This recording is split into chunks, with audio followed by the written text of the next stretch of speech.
After a while, Ella flew over. It was cloudy in Rolling Stone Town that night. Therefore, Ella came over with a white glass bottle in her mouth. After pulling out the cork, the moonlight inside immediately filled the space. Let's go. Bathed in the moonlight, the three of them entered the moonlight woodlands one after another. The environment of birds and flowers and the refreshing air made the two of them feel refreshed. Under Ella's lead, they quickly stepped onto the altar of the goddess of moonlight. Bow your heads and pray to the great goddess of moonlight, Asiya. She will take you to Matthew. Ella reminded. The two of them did as he said. Rieger poked Lee Weezy with his elbow and said uncomfortably, "How should I pray again? It had been so long since I had interacted with the gods that I had forgotten about them." Lee Weeky said naturally, "Oh, I'm quite experienced in this area. In order to prevent mistakes when dealing with multiple gods, the best way is to only use general terms. First, recite a universal prayer, and then devoutly shout praise the goddess or praise the god, depending on the gender of the other party. Don't overdo it. I knew that there was an unlucky person in history who had mixed up girl of pain and sister of desire. That person's fate was very tragic. It is like cheating. If you call everyone your baby, it won't be easy to make mistakes." Pa. 3 bolts of lightning struck down in succession, causing Lee Weeky's face to darken. Having achieved his goal, Rieger immediately laughed out loud. He opened his arms and shouted, "Praise the ancient moon, the bright and eternal moonlight, the guardian of the night, the morning star of travelers, the great lady Asiya." A gentle white light lit up and enveloped the two of them, teleporting them to an unknown distance. After tens of seconds of chaos, the two of them opened their eyes. They heard the pleasant sound of a whip and saw Matthew panting. "Wow. Rieger, did we come at the wrong time?" Lee Wei asked curiously. Matthew immediately looked at them. "There's a charm soul. She's possessing them." Lee Weeky immediately became alert. "I understand. I also smell the aura of an evil spirit." The experienced Rieger immediately reacted. "An evil spirit?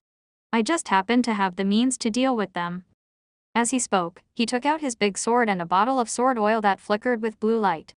This bottle of sword oil could provide the already sharp sword with the effect of a spirit-killing weapon. This way, he could kill the spirit. At this moment, Lee Weeky had already charged forward with his bare hands. That charm soul was really cunning. When she saw Lee Weeky rushing over, her first reaction was to run. She possessed Lumiere's body, turned around, and ran into the darkness. However, as Lee Weeky ran, he extended his right hand to Lumiere. "Come back here." Ability: Dragon drinks water. Terrifying energy erupted from his palm and formed a small vortex. Lumiere's momentum was temporarily restrained. A few seconds later, he involuntarily fell into Lee Weeky's palm. Seeing that the situation was not good, the charm soul took the initiative to break away from Lumiere's body, wanting to escape. However, how could Matthew, who had been holding back his anger, allow this to happen? In the darkness, a ghost floated over and tripped the charm soul. There shouldn't have been a collision between spirit bodies, but the drifter had used an attack posture that was specifically targeted at spirit bodies, causing the charm soul's movements to slightly pause. Matthew seized the opportunity and lashed out with the whip in his hand. Paw. 4 consecutive whips struck Charm Soul's body like lightning, and the last one hit the drifter. The former wailed as her body collapsed. The latter let out a joyful sound. Bang! Charm Soul's spirit body melted and collapsed like an avalanche. Some scattered powder and snow-white particles fell to the ground. Hint: you used Ursul's reprimand to accurately hit the main body of the Charm Soul. Dispel Undead in effect. You have killed Charm Soul, LV16/Rare Elite. Charm Soul dropped a set of Spirit Body Stardust and 10 Wraith's Tears. You used Ursul's reprimand to hit your summoned creature, the Drifter. The Drifter's Strength +1. The Drifter's attacks would have a continuous speed reduction effect. The Drifter's Soul Fire was slightly damaged. The above effects will last for 72 hours. Phew. Matthew heaved a long sigh of relief. This Charm Soul was extremely difficult to deal with. If it wasn't for Lee Weeky's appearance scaring her away, it would really be difficult for him to deal with her. Ursul's reprimand had a strong restraining effect on spirits, but its possession ability was too strong. Matthew wasn't very good at using whips either. Thinking of the whip, Matthew could not help but look down. Unknowingly, his hand had grabbed the wrong end. His palm was a bloody mess, his forearm, neck, face, calf, there were several small wounds on his body that had been accidentally touched by the whip. This was the result of using a xenogeneic weapon without mastery. The whip was still alright, but if some of the weapons were used forcefully, one could even accidentally kill oneself. It seems that I have to learn the whip technique in the future. Feeling the burning pain from his wound, Matthew continued to suck in cold air. He walked over and temporarily picked up the items that Charmsoul had dropped. At this moment, a loud and clear voice came from behind them. "I'm ready, where's the spirit?" Matthew was slightly stunned. The stalwart lord charged over with a shiny sword in his hand. Li Wiki waved his hand. "The next time you fight, you can negotiate with the enemy first and let her wait for you." Rieger's face darkened, and he didn't say anything. Matthew met the two of them and went to check on Lumiere and Zayai. At this moment, the two of them were already awake. When they recalled the scene just now, their faces turned red. However, they immediately grimaced in pain.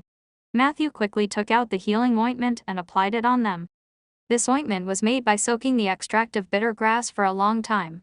It had an extremely strong effect on superficial injuries. In Bayan City, this ointment had always been the best seller in all the major apothecaries. As for why necromancers were so keen on buying medicine to treat superficial wounds, Matthew was puzzled before, but now he suddenly understood something. After a round of treatment, Lumiere firmly declared that he had recovered, but he still looked a little scared. While applying the ointment, he asked Matthew, "If I encounter such an enemy next time, how should I deal with it?" Matthew thought for a moment. There are spirit-killing weapons and ghost protection spells. If you have to take it head-on, you can only rely on our powerful mental strength and will. Or should I say, advancing to legend will solve your problem. Lumiere nodded thoughtfully. On the other hand, Zai's situation was dire. His physical fitness was much worse than Lumiere's. After being whipped by Matthew, he could not stand up. The group discussed for a while and decided to send Zai back to the surface before they went too far into the Undercity. Along the way, Matthew also explained the ins and outs of the matter to the duo from Rolling Stone Town. After listening, Rieger said seriously, "I can understand that you want to protect the rainforest, defeat the Dragon Lich sect, and even kill Blinken. We are willing to support you. However, there's one thing you have to explain to me." Matthew asked. "What is it?" Rieger pointed with his right hand. "What's wrong with this child?" "Matthew, you're too irresponsible. In Rolling Stone Town, people who have child labor are flogged." Matthew followed his finger and looked over. Bobo raised his head and looked at him with a confused expression. That expression was really like a child who had been kidnapped and sold without knowing it.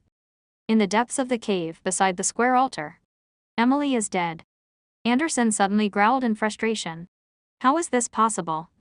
With her ability, if she wanted to escape, no one should be able to stop her. Lara calmly persuaded. "We should retreat, Avenger. Don't be blinded by hatred. A wise man knows how to adapt to the times." But Anderson didn't listen at all. He only said coldly, "Everything will proceed according to the original plan. We have the altar, the protection of the god of midnight and Yurkus. We still have a high chance of winning." Lara held her breath. "Can I quit?" Anderson looked at her with a sharp gaze. The elephant trunk man beside him asked with interest, "Are we going to fight? Speaking of which, your organization." "Oh no, now it's our organization. How do we usually resolve internal conflicts in our organization? Do we vote?"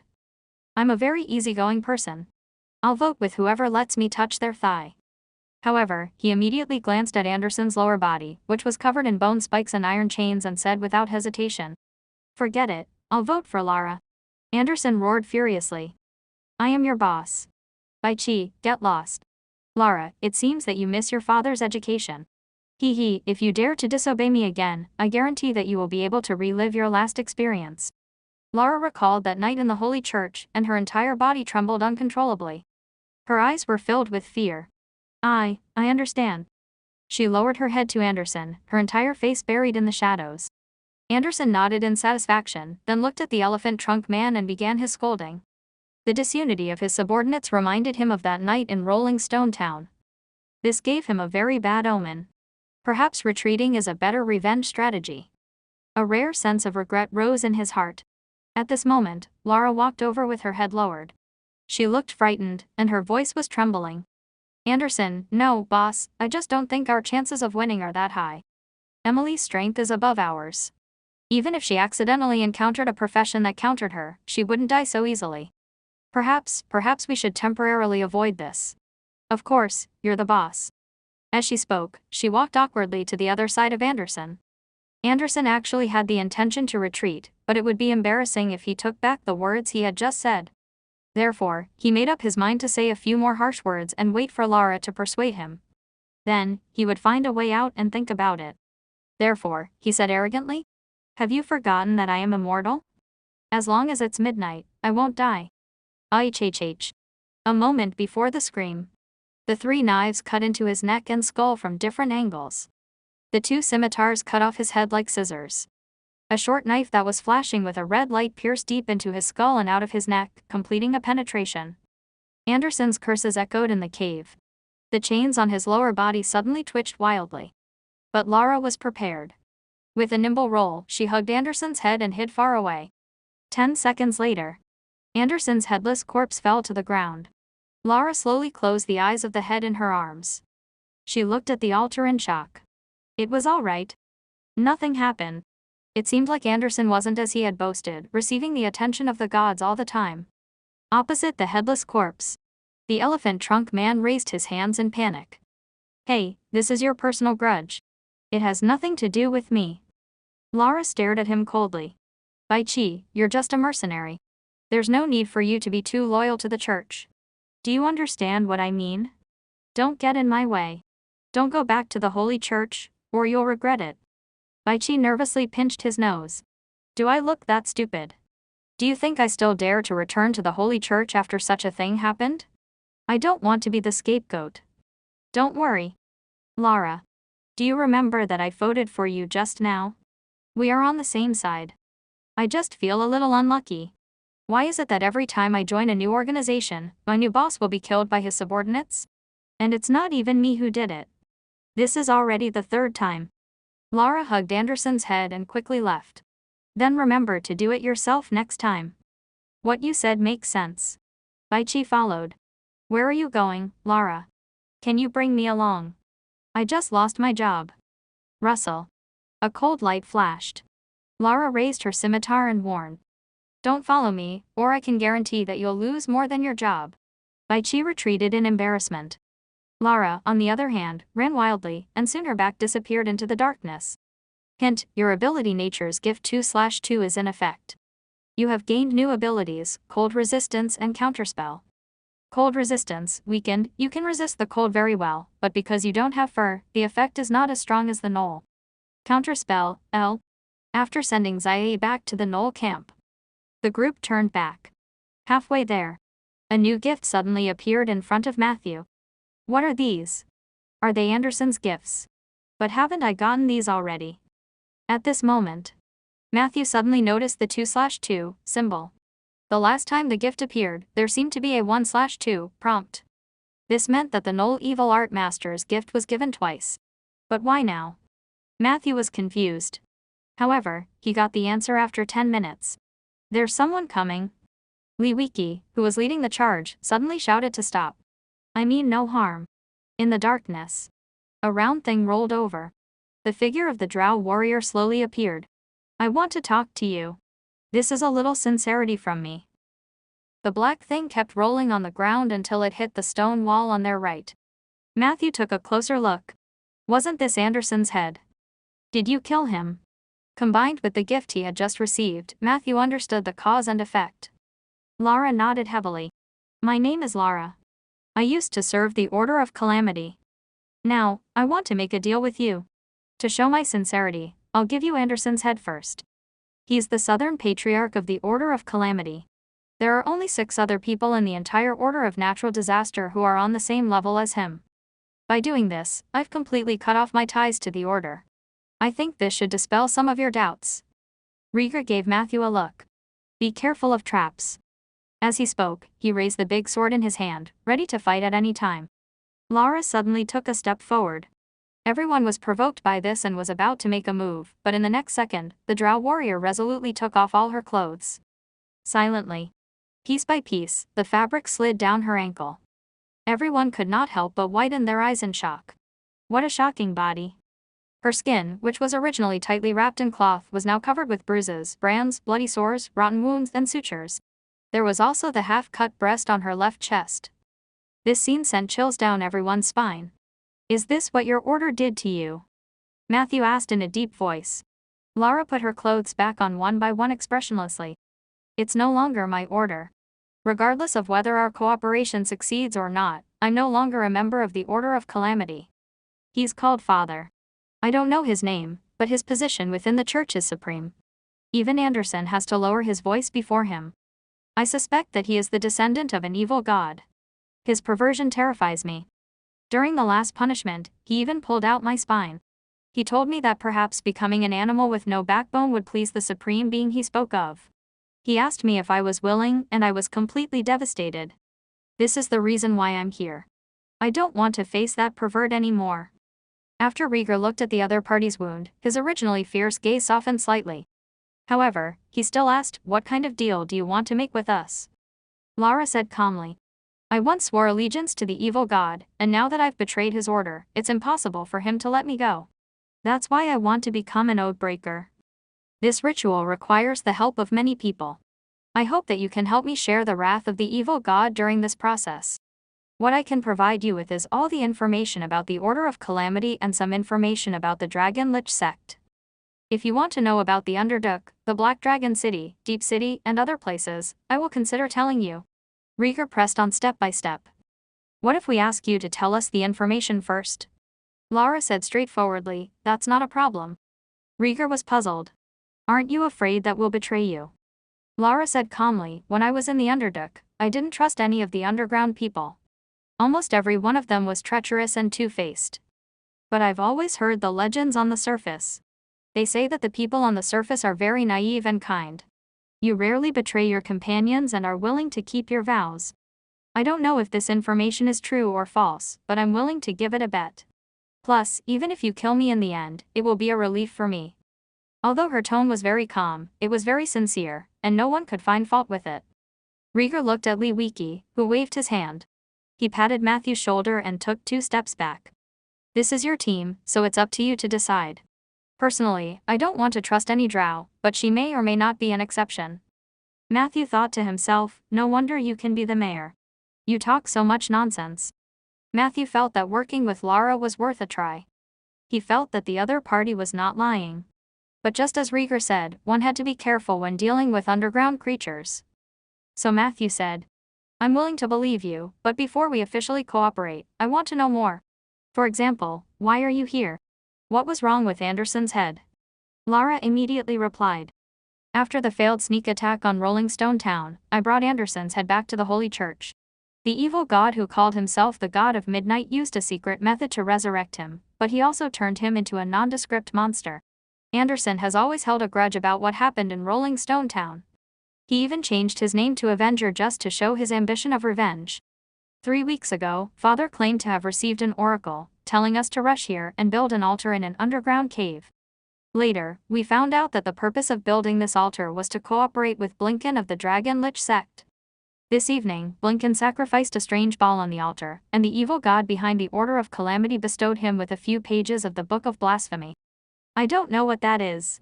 I only know that Blinken was very excited after he got the improved Book of Blasphemy, but he was almost killed by it. I'm sure of one thing. After getting the Book of Blasphemy that didn't belong to him, Blinken became very weak. Even if I were to attack, I would have a chance to kill him. But Anderson wasn't willing to do that. He had some connections with Blinken, so he let the latter go. Of course, this could also be the evil god's intention. Anderson has the ability to communicate with the evil god. Unfortunately, the evil god is not omnipotent. He claims to be able to foresee the future, but he can't see my curved blade." When she said the last sentence, Lara's tone was obviously smug. Matthew couldn't find any fault with it. He asked Lara curiously, "Why are you so sure that the god you serve is an evil god?" Lara asked, "What else could it be? What kind of real god will cultivate evil art masters?" Matthew's expression was strange. "Is that what all the members of the order think?" Lara nodded. "Something like that. Except for a few fanatics, no one believed his claim that his true identity was the Midnight God. According to the elders of the Underdark, when the evil gods deceived mortals to work for them, they liked to assume the identities of real gods and let their believers praise them by calling their fake names. The evil god behind the Order of Calamity calls himself the God of Midnight, but he doesn't dare to let us worship him as the God of Midnight. He only has such courage, but he wants to overthrow the world. Don't you think it's ridiculous? In my opinion, he's not even a god. He's probably just a big demon. Matthew almost laughed out loud when he heard the word big demon. He really wanted to tell Lara that this was a beautiful misunderstanding. The person she served before was really a true god, but because of the ascension of the Heavenly Family Palace, they were forced to use a demon avatar. If the God of Midnight heard the snitch under him criticize him so harshly, he would probably vomit blood. This time, Matthew somewhat believed that Lara had truly abandoned the darkness and joined the light. He turned around and discussed with the others. They all planned to go near the altar to take a look. On the one hand, they wanted to verify Lara's description, and on the other hand, they wanted to destroy it. If an evil god's altar were left alone, it would easily bring disaster to the local ecology. This place was not far from the surface of the rainforest, and Matthew had the intention to eradicate it. Lead us to that altar. This is the first step of our cooperation, Matthew emphasized. Lara wasn't surprised. She had been prepared for this when she mentioned the altar. I'll lead the way, and you don't have to follow too close. The monsters on this road have been cleared by the Order of Calamity. You can walk slowly with torches. With that, she turned around and walked into the darkness. Everyone quickly followed. 20 minutes later, the terrain in front of them changed significantly. The narrow tunnel suddenly expanded in all directions. Then, a huge underground karst cave appeared in front of everyone. The cave was more than 10 meters tall, and there were rows of stalactites hanging upside down like glaciers. Colorful gems were embedded in them, reflecting colorful light in the darkness. Below the stalactite, a huge square altar stood tall. The group slowly approached the altar. Halfway through, Liwiki suddenly sniffed the air. Did you just kill Anderson here? Lara, who was leading the way, turned around and nodded in relief. However, in the next second, under everyone's horrified gazes, a purple flame rose from the altar and pounced on Lara's back at lightning speed. In the blink of an eye, Lara let out a miserable cry as her entire body was ignited with purple flames. It was the fire of divine punishment. Traitors should repent in the endless burning. You will be burned in the flames for 49 days until your filthy soul completely disappears. A deep voice came from the altar. In just a few seconds, all of Lara's clothes and even her hair had been burnt clean. The purple flames danced on the surface of her skin and seeped under her skin. She'll die if this continues, Matthew. Liwiki shouted. Matthew made a prompt decision. Lara, if you still want to live, hold the ceremony of the Oathbreaker now. Lara was engulfed by the purple flames and rolled on the ground in pain. Liwiki leaned over, but he didn't dare to go near her. He only blew 2 breaths to relieve some of her pain. At the crucial moment, Lara's forehead was almost wrinkled into 3 layers. She was sweating profusely, gritting her teeth in extreme pain, and used the machete to cut her arm 13 times. I have decided to break my oath. Even if I have to sink into the sea of fire forever, even if I have to dance on the tip of a knife, I am willing to use the rest of my life to hate my former master. I will be untrustworthy, I will be heartless, I will be unjust. I will fall into endless darkness, never to see the light of day. I will become a spurned ghost, and it will be difficult for me to rise again. But I still curse everything in this world. I will eventually overthrow everything that is tainted. I will also eventually become a reborn from the ashes. Oathbreaker. She struggled to finish the prayer, and the damage caused by the purple flames on her body was instantly reduced by more than half. Liwiki saw this and quickly walked over. He used the divine dragon aura to suppress the purple fire for her from half a meter away. Her condition gradually stabilized. However, on the altar, a faint laughter sounded. I knew it. You hypocritical humans wouldn't even give up on a traitor. I wanted to let you go, but you gave me no choice. One had to know that those who broke their oaths had to face the punishment of the gods. This was a legitimate punishment that even Calamity Mage would not object to. As they spoke, rays of multicolored light lit up from the altar. We must destroy the altar immediately. Matthew knew that the Oathbreaker ritual had given the God of Midnight an excuse to use his powers in the lower realm, and this altar would multiply his influence. He was actually a little conflicted now. If Lara were left alone, everyone would definitely be able to escape. After all, she was the only target of the Midnight God. However, Lara held a lot of crucial information about the Order of Calamity. Matthew didn't want her to die just like that, but it wasn't that easy to destroy the altar quickly, especially when the God of Midnight's divine power had increased greatly. Give me anything. The bigger the volume and energy density, the better. At the crucial moment, Bobo stood up and said loudly, "We Arcana machinists are best at making bombs." Everyone's spirits were lifted when they heard that. They were all prepared to find a suitable object for her. However, time was of the essence. 3 beams of light exploded on the altar. The first beam of light scattered like a shooting star. Then, a large group of vampire bats flew over from the underground cave. The vampire bats were circling above everyone's heads, obviously waiting for an opportunity to strike. After the second and third light beams exploded, a teleportation gate appeared in each spot. A few burly demons with horns on their foreheads and blazing flames on their tails crawled out of one of the portals. They had a group of lesser demons behind them. The strange thing was, the other portal was empty as if nothing had been sent over. "Be careful. It's an invisible unit." Matthew and Rieger shouted almost at the same time. Matthew subconsciously took out lime powder from his inventory and was about to scatter it in that direction when Rieger had already taken out several bottles of developer powder and smashed them on the ground in front of him as if they were free. Matthew quietly stuffed the lime powder back into his bag. Bang. Bang. Bang. Rieger's developer powder was a truly high-grade product. It had the effect of automatically locating the enemy. In an instant, it made the molting gel on the ground appear. Warning: you and your party have encountered a large group of vampire bats. Group level 9, 300 molting gels revealed, 7 horned demon warriors, level 15, and a large number of lesser demon servants. Even though they were already mentally prepared, when they saw the 300+ molting gel, their scalps went numb. The light purple developer was evenly sprinkled on their wriggling bodies, and it was almost not enough. Damn it. Rieger swung his sword down and took out 2 bottles. "You guys stall for a while. I'll apply some sword oil." Lee Wiki, who was taking care of Lara, cursed angrily. "Didn't you just apply it earlier?" Rieger replied as he wiped. "This is a different monster type. I have to apply it again." At this critical moment, Matthew couldn't care less. Compared to living creatures, the undead had an easier time dealing with the molting gels. Especially the drifter. She had no body, and the molting gel was not a real threat to her. As long as she had enough time, the Spectre could kill all these monsters alone. "Leave those demons to me." Lumiere volunteered, and Matthew naturally wouldn't reject him. From his sprinting posture, it wasn't hard to see that this guy had held back a lot of anger today and was preparing to vent it on these demons. Whoosh.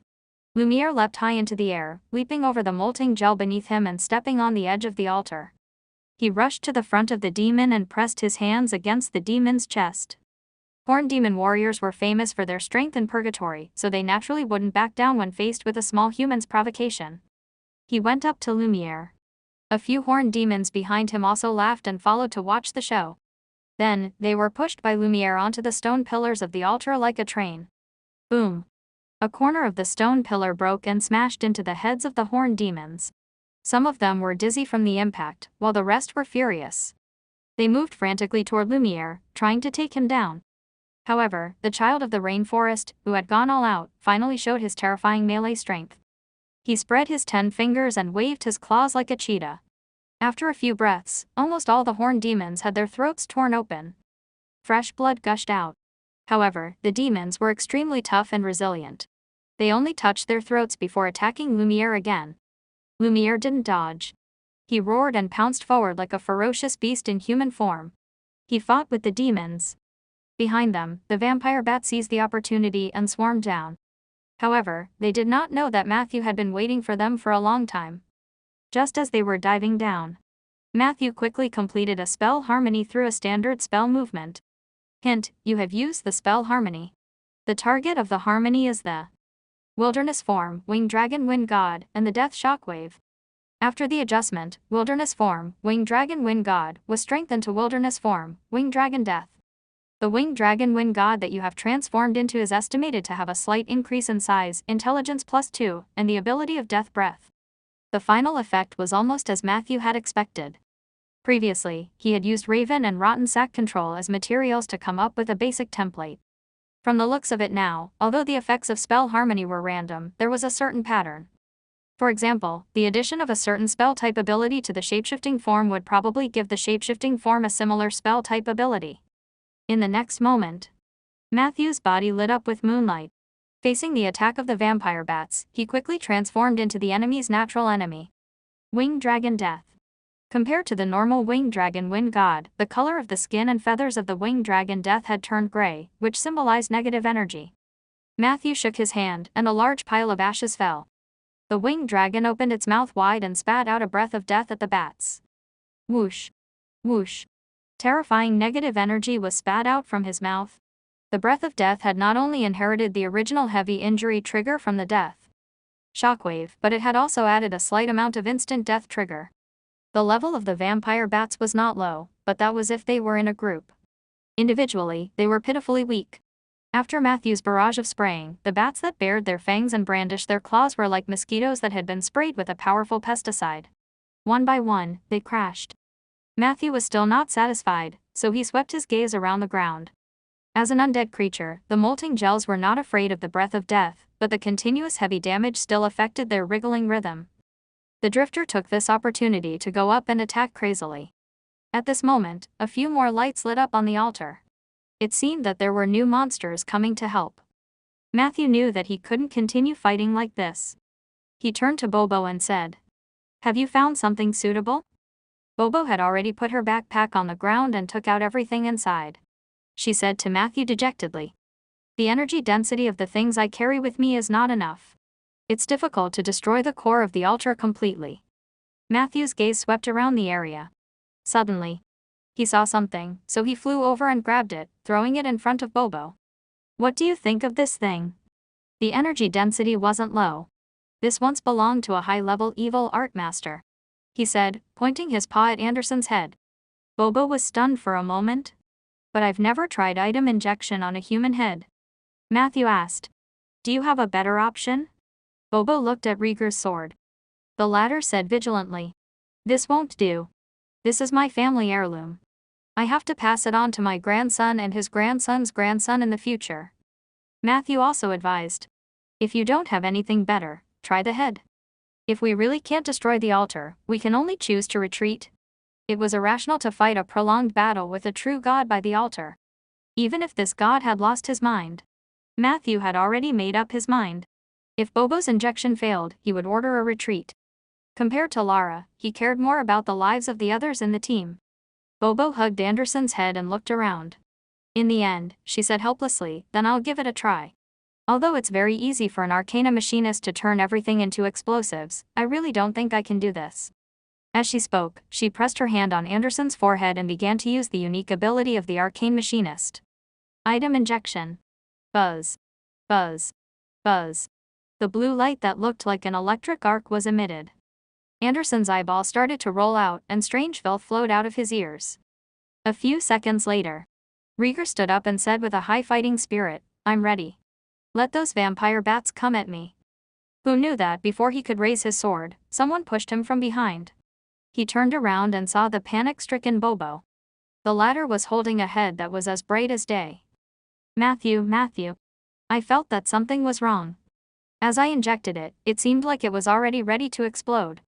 Bobo was a little flustered as she shouted, "I can't control the explosion of this head like how I control ordinary items." Matthew, who was killing monsters in the air, quickly flew back and landed in his human form. "We need someone to throw this bomb on the altar." Bobo revealed a rare nervous expression. "Leave it to me." At some point, Lumiere had finished off the horned demons and returned to the crowd, covered in blood. Rieger stopped him decisively. "Leave it to me. This thing looks very dangerous. I don't seem to have been able to help earlier. Let me do it." At this moment, Matthew walked over quickly. "Don't waste time arguing who'd be a hero. Have you forgotten there's a necromancer in your team?" Matthew then summoned the corpse of a horned demon warrior and made him carry the bomb as he quickly walked towards the altar. The others quickly dodged after clearing the monsters along the way for the horned demon zombies. Even Lee Wiki came over with the weak drow warrior in his arms. "Are you sure that thing will explode?" The people who quickly retreated stood in the distance and looked at the altar. Rieger pointed at the horned demon zombie. "Don't you think his movements are very stupid? He might not even be able to reach the core of the altar. And this evil god won't just watch us blow up the altar and do nothing." As soon as he finished speaking, a group of purgatory firebirds flew out from the portal. They went straight for the horned demon zombie. Their goal was obvious. They wanted to take Anderson's head away from the altar. However, at this moment, without any warning, a circle of blue light bloomed from Anderson's head. Everyone felt a buzzing sound in their ears. Then, the world spun. As the crowd fell in all directions, they could still see the stalactites above their heads showing signs of crumbling. An explosion descended. The violent tremors made everyone's feet numb. The falling rocks caused dust to fill the sky. The ground shook for a few minutes before it finally calmed down. When the dust fell to the ground, Matthew, who was under the protection of Soldier and the Drifter, patted the soil off his body safely. "Is everyone all right?" he asked. Bobo, who was covered in dust, was the first to jump out from the corner and reply, good news, Matthew. We successfully blew up the altar." Matthew didn't have time to share Bobo's joy. In the next second, Rieger coughed and said, "The bad news is that the explosion just now caused a large-scale underground collapse, and our way back was blocked by a pile of falling rocks." Bobo jumped up happily when she heard that. It's fine. Just find me something more dense. I will definitely blow you all up to the heavens." Matthew hurriedly stopped Bobo from doing that. The underground karst cave was already on the verge of collapse. If there was another explosion, they might really ascend to heaven. Matthew first went to check on the situation of the others. After confirming that everyone was fine, he prepared to resurvey the situation around him. However, he only took a few steps. He found a wooden horn among the rocks. Matthew bent down and pushed away the rocks. That thing immediately revealed its true appearance. Hint, you have discovered a locked otherworld treasure chest.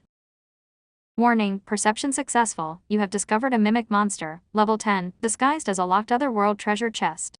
Mimic monster. A foreign creature that looked like a treasure chest. They were widely distributed in every corner of the continent, especially in the Undercity. These hateful guys were the natural enemies of adventurers. Not only would they secretly swallow the spoils of war that originally belonged to the adventurers, but they would also not let the adventurers go easily.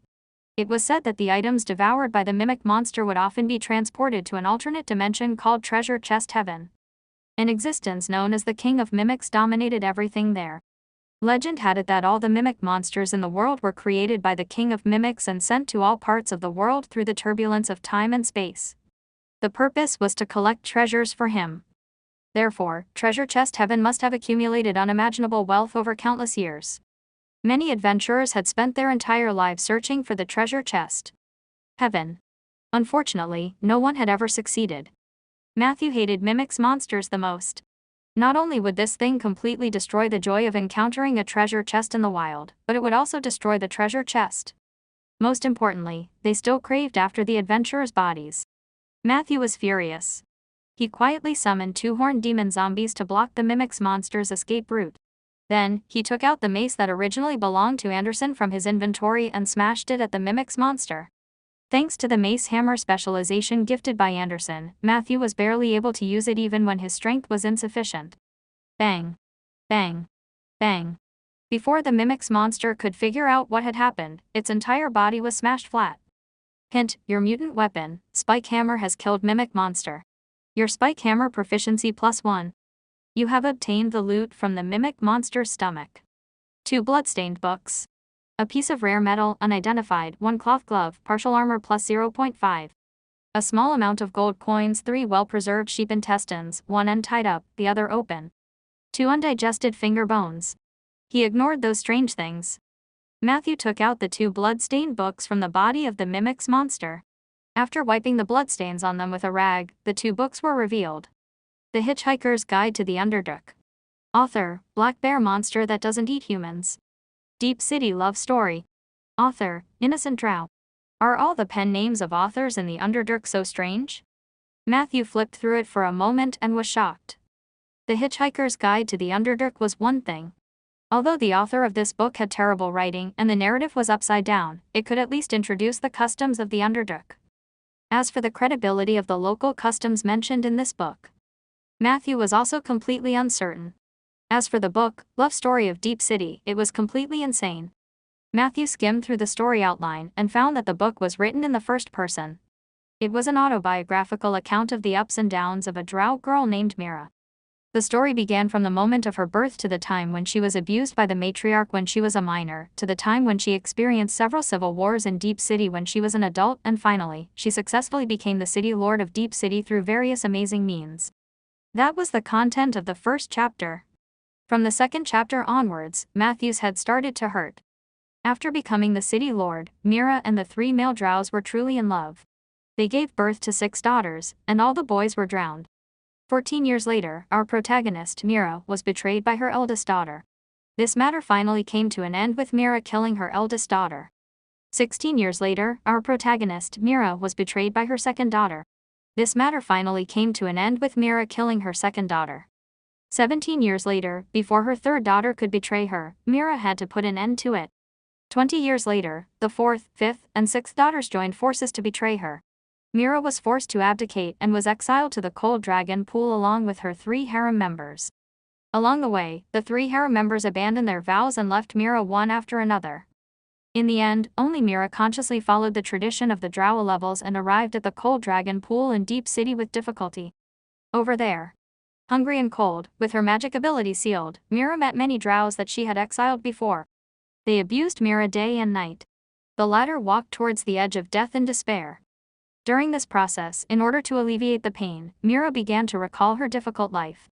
Deep City love story was written by the female lead, Mira, under such circumstances. The most ridiculous thing was, after Matthew finished reading it in one go, he realized that it was only the first half. The ending of the book was written like this: I'm probably going to die. The lake water in the Cold Dragon Pool might not be as cold as my heart. I couldn't feel any warmth and my body was extremely weak. I'm definitely going to die. Because I saw the shadow of the Grim Reaper.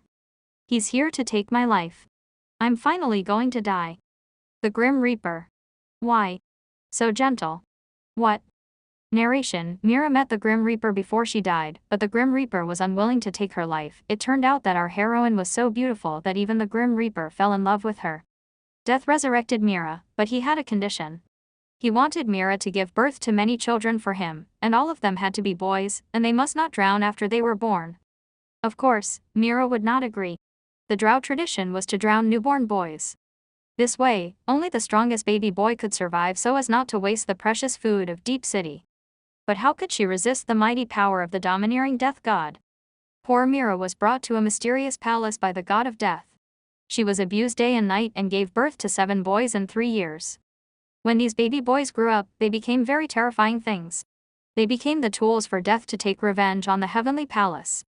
After completing all this, Mira returned to Deep City with the support of Death and her sons.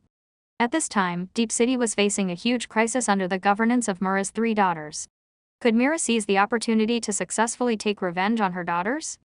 Would Mira's sons and sisters have sparks? If you want to know what will happen after this, let us look forward to the second half of the Deep City love story. Is this really something that a normal person can write? Matthew was deeply suspicious. The author of this book obviously had a deep understanding of Deep City and the customs of the drows. It was an in-depth description and analysis of the social form of the drows, where women were the only ones, the clan was the unit, and everyone was surrounded by the matriarch. Moreover, they even knew about the heavenly palace. Many details showed that she had an extraordinary amount of knowledge. However, it just so happened that an author with such a deep background had written a story that was so outrageous. This made Matthew very confused. He hesitated. Forget it, let's not continue spreading mental pollution. His fingertips lit up. Cantrip, flame tongue. Matthew rarely burned books, but this book was too heaven-defying. There were many descriptions that made his scalp tingle. Therefore, he planned to burn it directly and purify his soul at the same time. The faint flames quickly engulfed the book. A few minutes later, all that was left of the love story of Deep City was a spine made of some unknown material. Matthew picked up the spine from the ground. After wiping away the ashes, he found groups of strange runes on the spine. Secret manual. Matthew was delighted. Prompt: you have discovered the pink chapter, confused spellbook remnant page. You can insert this chapter into any spellbook. All types are compatible. After charging, you can use the spells recorded in this chapter up to 3 times a dav. The current spells are as follows. Confusion: you spit out a ball of pale pink mist from your mouth. The mist contains a strong fragrance and the scent of hormones. Those who are enveloped by the mist will quickly fall into a state of confusion and be manipulated by others. It was even more effective when used with love potion or love powder. Basic spell duration, 20 minutes. Caring spell, choose a target and place a magic mark on the target for 3 consecutive days without alarming the target. From the 4th day to the 49th day, you can send a magic message at a specific time to the target, making the target feel the warmth of care. Remark, can care for up to 7 targets at the same time. Matthew's eyes lit up. These 2 spells were very good. In the eyes of those who were obsessed with sex, confusion and caring techniques might just be some dirty tricks. The former could only be used to force the opposite sex to indulge in their desires, while the latter could only be used to chase after them or monitor them. However, in Matthew's eyes, the former was a divine skill for a close-range sneak attack. The latter could be used for directional communication or as a threatening spell. The only problem was compatibility. Although the pink chapter clearly stated that all spellbooks could be inserted, he compared the size of the defensive psalm and the pink chapter spine. The difference was too great.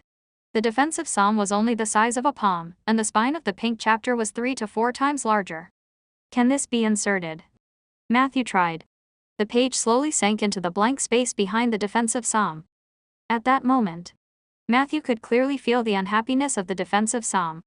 It was resisting with all its might. But very quickly, this resistance was immediately dispelled by the faint red light emitted by the pink chapter. In the end, the pink chapter had successfully fused into the defensive psalm, and its size had also been successfully reduced to the size of a palm. Matthew opened the expansion page of the defensive psalm and found that the 2 spells could be used now. However, he did not try to activate it because he did not have a suitable target. The remnant pages of the pink chapter are hidden in the spine of the Deep City love story. If this book has been printed many times, do the other books have similar content? Matthew suddenly became very interested in this book. He took out the Hitchhiker's Guide to Underdark and removed its spine, but it was empty. It seems that we can only wait for Lara to wake up before asking. She is a drow from Deep City, so she should have heard of this author. After packing up the things left behind by the mimic, Matthew ordered the horned demon zombies to clean up the battlefield while pulling more undead from the ruins. The others also began to move. Some helped clean up the battlefield, while others tried to find an exit. Not long after, a slight vibration came from the top of the karst cave again. Everyone's expressions changed. Bobo said calmly, "Don't be afraid. It should be the aftershock from the explosion just now. I'm very experienced in this." As she spoke, dust and stones began to fall from above their heads. "Let's find a place to hide first," Matthew quickly reminded them. At this moment, the shaking above became even more intense, and sand and dust covered everyone's bodies. Fortunately, the stalactites were still firmly attached to the stone wall. After a while, the shaking disappeared, and the dust gradually settled. "See, my judgment is very accurate." Bobo proudly adjusted the angle of her helmet. Bang! A loud bang sounded above her head. A blue object fell on her helmet and bounced a few times on the edge before finally landing on the dusty ground. "What is this?" Bobo looked down and said in surprise. "This is a magic crystal." Bang! Bang! Bang! Very quickly, a series of voices rang out above Bobo's head. Small blue, red, and yellow stones kept falling. This time, no one dodged. Everyone looked up at the sky in joy, allowing those rocks to hit their faces. A high-purity magic crystal. "Oh my god, there are so many of them. We're going to be rich," Lee Wiki said happily. But in the next second, his expression returned to normal. "No, you're going to be rich. These things have nothing to do with me." However, there was a hint of frustration in his tone. At this moment, Rieger came over and patted his shoulder, gloating. "I understand. It must be because Coiling Dragon doesn't like money. Don't worry, I'll take care of your share." Lee Wiki gritted his teeth and said, "Commandment. This time, it's because of the commandments." The sudden rain of gems livened up the atmosphere of the team. Everyone put all the magic crystals they had picked up together. Matthew and Rieger estimated that this small box of magic crystals could be sold for about 6,000 to 8,000 gold coins. Dividing it evenly among everyone present, there was still 2,000 coins. Apart from Rieger, this was a huge sum of money for everyone else. Bobo was still alright. Lumi and Raz's eyes lit up when he heard that the gemstones were priceless. 2,000 gold coins. I can buy a lot of things for my tribe. He could not help but rub his fists. Seeing this, Matthew suggested, "Regarding these magic crystals, I happen to have an idea and am about to put it into action. If you're interested after listening to my proposal, we'll act according to plan. If you want to take your share, there's also no problem. You can distribute it on the spot. My plan is this. We can use this money to set up a small chamber of commerce.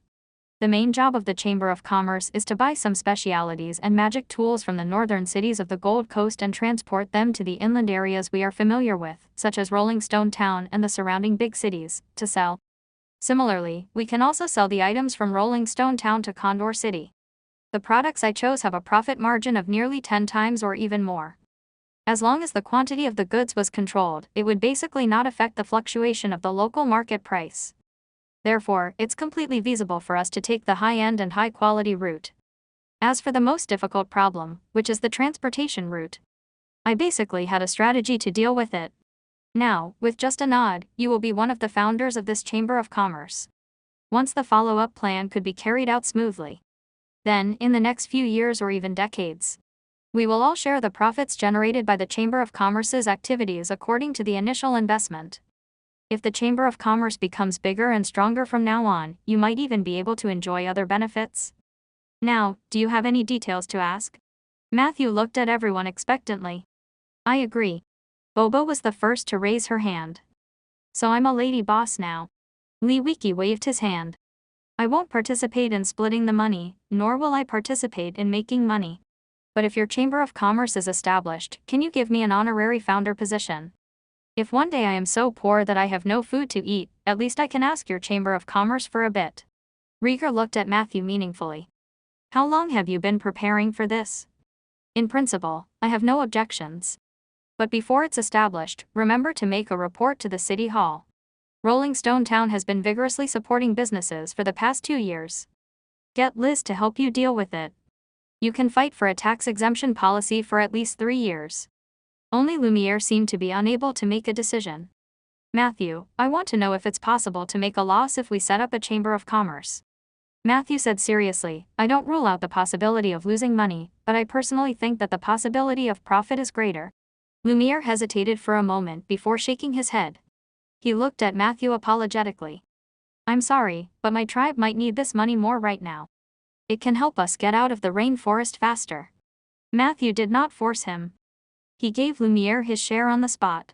The rest of them agreed to let Matthew temporarily manage the funds before the Chamber of Commerce was officially established. Although Lumiere was unwilling to invest in the business, he was very interested in the activities of the Chamber of Commerce. He expressed on the spot that after the Chamber of Commerce was established, he was very happy to work for everyone. The rainforest would definitely be unobstructed for the people of the Chamber of Commerce. Matthew felt that he was saying this out of guilt, so he laughed and skipped the topic. "So, what should we do next?" Bobo looked at Matthew expectantly. "Explode back the way we came, or go deeper into the Undercity?" Before Matthew could reply, everyone sensed an abnormality not far away. Lara. Lara had woken up from her coma. Her body seemed to be suspended in the air by a force. Black oil surged out of the void and repaired her body, which was riddled with holes. "The twilight creature, Galen, has accepted me?" She lowered her head and muttered softly. A dangerous aura quickly spread. "Warning, your temporary companion, Lara, has been chosen by the twilight creature, Galen, to become a shadow of Breaker J." Lara's body was undergoing an astonishing transformation. After suffering the divine fire of retaliation, all the hair on her body had been burned clean. At least 2/3 of her body surface had been severely burned, and her internal organs were constantly failing. Her right hand was burnt to the tip of her forearm. The parts of his legs below the ankles were also burnt away. Lara was undoubtedly unlucky. She didn't notice the abnormality of the altar and was directly hit by the divine fire of retaliation. There was also a lack of high-level priests to dispel it for her. However, she was also lucky. The moment the divine fire of retaliation was cast on her, she happened to have a powerful monk beside her. Lee Wiki had been using his chi to protect her vital organs and reduce the damage of the purple fire. Otherwise, she wouldn't have had the chance to recite the prayer of the Oathbreaker. After that, Matthew and the others successfully destroyed the altar, which was equivalent to saving her life. According to the normal procedure, even if Lara woke up, she would still be in a highly disabled state. However, just as she was about to die, A monster hiding in the shadows reached out to help her. Twilight creatures. In the ancient myths woven by the gods, the twilight creatures were a group of monsters born at the same time as the gods in the Age of Enlightenment. They came from the outer plane, and their bodies were filled with all kinds of evil, distortion, and strangeness that mortals could not imagine. In the process of fighting with them, the gods discovered that they had powerful divinity and were difficult to kill. In the end, after paying a heavy price, the gods defeated the 13 twilight creatures and sealed them all over the world. However, according to Matthew's knowledge, the twilight creatures actually didn't care about being sealed. They felt that this was just a new residence for their physical bodies. Their spiritual tentacles could still penetrate the seal and reach all kinds of people around the world. Therefore, in the first few hundred years of being sealed, the twilight creatures had always been working hard to spread the unique distortions in their bodies to the human world. Within the Seven Saint Alliance, there was a saying. According to this theory, the twilight creations were the ultimate weapons created by an extremely advanced magic civilization, and the meaning of their existence was to destroy the world. However, the world could not be destroyed so easily. Even if it was created by twilight, the destruction of the world had to follow the basic laws of the rise and fall of the plane. They had to wait patiently for the world of Anger to develop to the peak of supremacy and then slowly go down a path of eternal damnation before they could seize the opportunity to destroy the world. This statement even raised a more radical conjecture. The power of twilight creatures was entirely derived from the dark side of the gods. The reason why the Calamity Mage carried out the ascending of the Heavenly Palace was to curb the power of the gods and the development potential of the twilight creatures, thus slowing down the speed of the world's destruction. From the perspective of history, after the gods were exiled, the influence of the twilight creatures on the material world also decreased. Other than that, there was no direct evidence to prove the validity of this conjecture. When Ronan introduced this conjecture to Matthew, he also frankly admitted that this conjecture was created to slander the gods. Perhaps only the Calamity Mage knew the exact truth. Matthew stared at Lara's body warily. The power from the depths of the shadow world was repairing her body. Her pitch-black skin had been burned clean by the divine fire, leaving only a layer of red and white flesh membrane. Now, the bloody parts were filled with shadows, including the half of her breast that had been cut off. She had short, sharp hair on her scalp. After the transformation, Lara was like a drow with severe albinism. Her skin was black and white, and it was extremely dazzling against the black and white background. "I know Galen," Liwiki said in a rare serious tone. "He is deeply supported by the evil monks in the Far East. In recent years, even in Anger, I have seen many monks who worship Galen. He gave them the power to distort their vows, allowing them to obtain power far more powerful and evil than ordinary monks while distorting their commandments." Rieger looked straight at him. "Distorted vows. For example, eating turtles." Liwiki smiled bitterly. "Not like me. They are truly distorted. Monks who worshipped Galen would twist abstinence into indulgence in sensual pleasures. They partied every night and could not leave women every day. However, if one didn't abide by this twisted commandment, they would suffer a terrifying backlash. Many evil monks could control their inner desires at first, but later, they became slaves to their desires. There was also a monk who worshipped Galen and confessed to me before he died. He said that he didn't want to get close to women at all, and he even wanted to vomit whenever he saw women. However, he had no choice. The distorted oath forced him to indulge in pleasure. He could only brace himself and repeat the boring oath day after day. Do you know how he died in the end? Because he resisted the distorted oath in the depths of his heart, he had actually lost the transcendental body of a monk. In the days of numbness, he accidentally contracted a strange sexually transmitted disease. In the end, the disease attacked his heart, and he died suddenly. Can you believe it? Of course, I think it's also possible that Galen was dissatisfied with his overt compliance and decided to punish him. With this monk as an example. The other evil monks didn't dare to be negligent. Some of them drank crazily, some killed people and became demons, and some indulged in debauchery, completely becoming slaves who twisted the precepts. Look at me. Although the precepts also bind me, it doesn't matter if I break the precepts occasionally. Although many of them had sought refuge with evil gods or twilight creatures only when they had nowhere else to go, they understood in their hearts that it was just drinking poison to quench their thirst. It was a ticking time bomb. After saying this, Liwiki looked at Lara with pity and sighed softly. At this moment, the shadow on Lara's body gradually receded. The force that was holding her up in the air gradually relaxed. 10 seconds later, she opened her eyes and murmured, "I seem to have been reborn." However, she did not seem to be very happy about this new life. Thank you for saving me. She adjusted her body on the spot, caught the clothes Matthew threw over and quickly put them on. What happened to you while you were unconscious? Matthew asked. Lara's condition did not seem too bad. At least she was conscious. Shadows, endless shadows. At the bottom of the darkness, there was a voice that promised me that I could be reborn.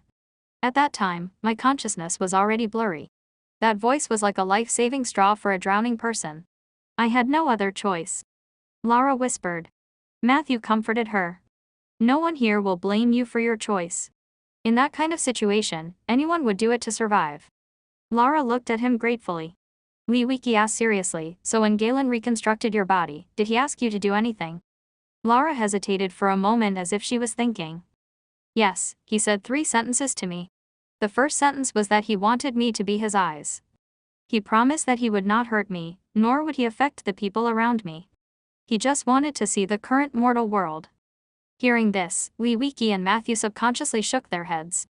Neither of them believed Galen's nonsense. What about the second sentence? Lee Wiki asked. The second sentence was help me ask the monk beside you if he's interested in joining my shadow sect. I can help him advance to the legend realm. If he wants to bargain, let him state any conditions and I'll relax the requirements on the commandments appropriately. This sentence seemed to be directed at you. Lara looked at Lee Wiki with a strange expression. Lee Wiki chuckled. I'll stay with the coiling dragon. What about the third sentence? Matthew asked curiously. Who knew that Lara's expression became even stranger? She turned to Matthew and said. The third sentence is, help me ask the necromancer beside you if he is interested in joining my shadow sect. As long as he agrees, I will help him become the new shadow god and ascend to the supreme throne of the shadow god. Tell him not to care about the difference in the profession. It is common for a necromancer to be a shadow mage. Tell him not to worry about the problem of my sect. The world always had misunderstandings about me. I was actually a very easy person to talk to. I'm the kindest of all the twilight creatures. This is a publicly acknowledged fact. If he doesn't believe me, you can ask him to ask around. After saying that, she paused. This sentence must be for you, Matthew. Matthew rolled his eyes and smiled politely. Forget about the shadow throne. Get Mr. Galen to find someone else. At this moment, Rieger interrupted unhappily. What's up with that Galen? Doesn't he want to ask the rest of us? Didn't you ask him what conditions he would give if he recruited me? Lara answered honestly, no, he doesn't seem to have noticed your existence. Rieger flew into a rage and was about to draw his sword. He was persuaded by Lee Wiki. The shadow world isn't a fun place. Galen is sealed in the shadow world, so don't listen to his words. Besides, the monsters in the shadow world are very fast. If you go there, you won't even have time to apply your sword oil before you die. These words made Rieger stare at him. Matthew saw that Lara's body was fine, so he advised her to rest for a while.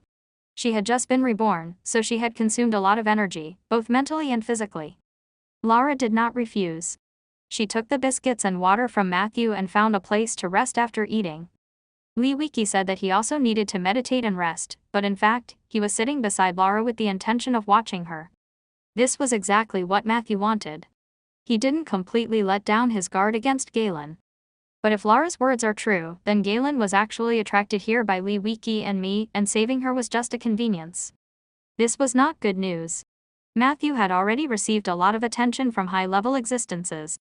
The scariest thing about this thing was that it had a snowball effect. It was almost like a god staring at a mortal, and another god came over. What are you looking at? Let me take a look too. As such, the various demons, purgatory lords, and twilight creatures might also come to join in the fun. Matthew felt immense pressure when he thought of that scene. He was only a tier 3 mage. I've been exposed a little too much recently. In the future, I'll try to keep a low profile in front of these big shots. Who knew that just as he thought this, a line of information appeared in front of him. Hint, you and your team have destroyed the altar of the great evil demon Trier, land of the end of antiquity, in the form of a big explosion. A nearby fungal tribe and a snot dragon, immortal peach spirit realm spiritual monster, hiding in a pile of stalactites witnessed the whole process. It was expected that in the near future, the story of the detonation squad fighting evil demons would spread widely in the Underdark and the immortal peach spirit realm. Your party's regional legend, Underdark/L Immortal Peach Spirit Realm plus L favorable impression of your group, Fungal Tribe +1/Snot Dragon Tribe +1. Trier, Midnight Goddess Hatred +20. Twilight Creation Galen has paid attention to you. The Twilight Creation, Brooke, has paid attention to you. Queen Midnight, Arcane Wilderness Very Overlord, has paid attention to you. What is the meaning of this? Do bad news travel so fast? Matthew didn't know whether to laugh or cry. He stood up and looked around. There were ruins and falling rocks everywhere. Where was the trace of the Fungus Tribe and the Snot Dragon? Why was it that people would see him doing good deeds everywhere? It's fine if they saw something, but must they spread the word? What made his scalp tingle the most was the attention from the last three entities. The two Twilight creatures and the Very Overlord were most likely lured there when they destroyed the Midnight God's altar. At this moment, Matthew realized how reckless it was to destroy a god's altar. This not only attracted the hatred of the person in Valeveld, but it also meant that the other big brothers and sisters of the same level would pay attention to it. We've already met Galen. Brooke isn't famous, so we don't know which domain he's from. As for the Midnight Queen, she's most likely the nemesis of the God of Midnight. Their domains almost overlap, and with the ascension of the Heavenly Palace, the power that the Fairy Queen can display might be stronger than that of a true god. Matthew thought about it and decided that he would return to Rolling Stone Town to plant the trees in peace after he settled the matter with the Dragon Lich sect. Before he was a legend, he would never come out and cause trouble again. Immediately, he commanded the Horned Demon zombies to speed up the clearing of the falling rocks. Not long after, Rieger walked over. I just went to check the original road. Although it looks like it's blocked by falling rocks, it's actually not that bad. Matthew's teeth hurt. He wanted to ask Rieger how bad the collapse was, but the words that came out of his mouth were, "Then I'll go take a look." According to my experience, with this degree of collapse, as long as you have tools, it's very easy to dig a passage. However, you have to be careful when digging to avoid a second collapse. This time, the Lord finally spoke in human language. My suggestion is to dig back the way we came. You happen to have hands, and I happen to have tools. As he spoke, he took out a dozen shovels from his storage ring. Matthew's eyelids twitched, and he couldn't help but ask, "How big is your storage ring?" Rieger casually raised 3 fingers. 30 cubic meters. Matthew was extremely envious. 3 cubic meters. Rieger said proudly. This was a gift from Sif last year. She bought it with her own savings. Hee, but I secretly returned the money to her afterwards. After all, she's still underage. I plan to let her save that pocket money for her dowry in the future. Where's your bag? It doesn't look bad either. How big is it? Hearing this, Matthew felt a little guilty as he touched his super version of the magic bag. Then, he weakly raised a finger. Rieger smiled and patted his shoulder. 1 cubic meter is not bad. At least you earned it with your own hard work. You're still young. You'll get better in the future. After saying that, Rieger threw down his shovel and walked away like a triumphant rooster. Matthew was left alone to face the falling rocks, silently enduring the torture of being a thief. 3 hours later, the clanging noises finally came to an end. The Horned Demon zombie successfully moved the pile of falling rocks away, and the road to the surface was open in front of everyone. Matthew ended this high-quality short break. His spiritual power and magic power had recovered greatly, and he could continue fighting. The others, including Lara, had almost recovered.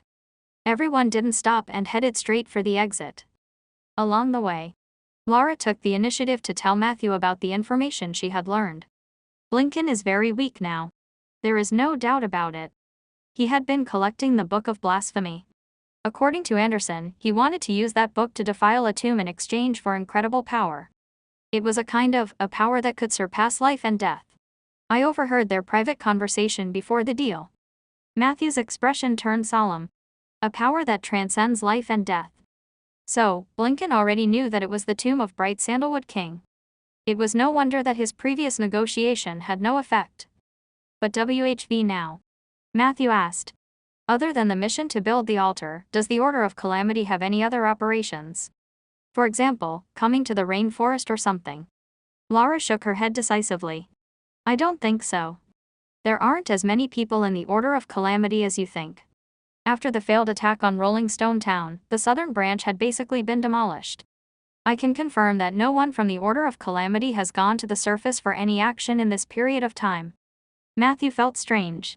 When he went to the Delong Lake that day, he clearly saw a group of Calamity disciples fighting with the Sandstorm Bandits. Thinking of the Sandstorm Bandits, Matthew suddenly realized that other than the frequent appearances of this group in the rainforest at the beginning, they had almost never appeared again. He asked Suya. Even the soul of the rainforest couldn't find any trace of them. They were not in the Undercity either. This meant that they had probably left the rainforest. Someone is stirring up trouble from behind? Matthew's mind was sharp, and he quickly outlined a nearly complete blueprint of the incident. However, there were still some fragments that needed to be filled. However, now was not the time to think about this. The Dragon Lich sect was the #1 enemy of the rainforest. They had to seize the moment when Blinken was weak and attack the Dragon Lich sect. After leaving the surface, the group picked up Zai, who had regained his mobility. With Suya's permission, Matthew brought everyone through the node of the Black Banyan Dream to complete the long-distance teleportation in the rainforest. In just 30 minutes, they arrived southwest from the center of the rainforest. At the edge of the rainforest, he could vaguely see the outline of a factory that looked like a logging yard. Outside the factory, there were piles of tall trees that had been cut down. Inside, it was brightly lit. Matthew looked at the sky. It was almost midnight. He turned into a raven and flew over the factory. He found that there were still a large number of Dragon Lich worshippers working overnight. They were entering and exiting a huge building. Each of the Dragon Lich disciples who walked out was carrying a round egg in their arms. That's Dragon Egg. Matthew wanted to take a closer look. Who knew that at this moment? A sharp arrow tore through the air and flew past Matthew's feathers. Get lost. This is not a place where druids can be. On a high platform, a half-elf archer in tight leather armor warned coldly. A sinister necromancer walked out with a staff.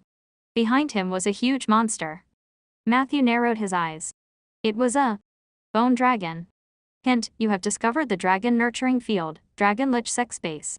You have encountered half-elf archer Erasma, LV-16. You have encountered necromancer Jennings, LV-14, and his bone dragon. Like and subscribe.